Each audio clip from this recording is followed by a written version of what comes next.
خيركم من يرجى خيره ويؤمن شره، وشركم من لا يرجى خيره ولا يؤمن شره. الذي يرجى خيره في نفسه ولغيره. الناس يرجون خير هذا الرجل، يرجون صلاحه، يرجون صلاح أقواله وأفعاله. خيركم من يرجى خيره، من يرجى خير كلامه، ومن يرجى خير فعاله، ومن يرجى خير وصاله لأبيه وأمه وأقاربه وأرحامه. خيركم من يرجى خيره لجيرانه، وخيركم من يرجى خيره لأقاربه وأرحامه، وخيركم من يرجى خيره لأبيه وأمه وأولاده وزوجته. خيركم من يرجى خيره لمجتمعه، خيركم من يرجى خيره لبلده ومنطقته ودولته. خيركم من يرجى خيره ويؤمن شره. إذا كنت ممن لا يصل الخير وليس بيدك إيصال الخير إلى الغير، فالزم ألا تصل الشر إلى الناس، تكن من خير الناس عند الله عز وجل.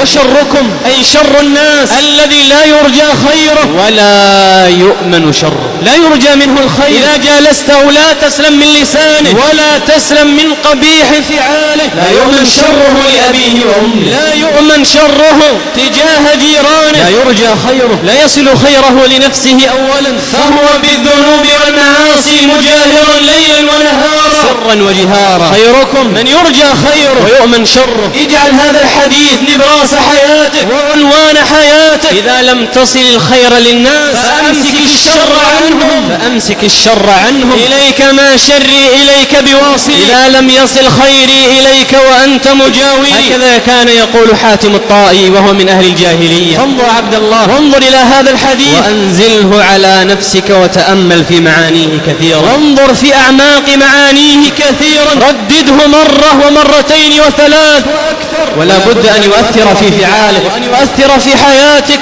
وفي مجتمعك.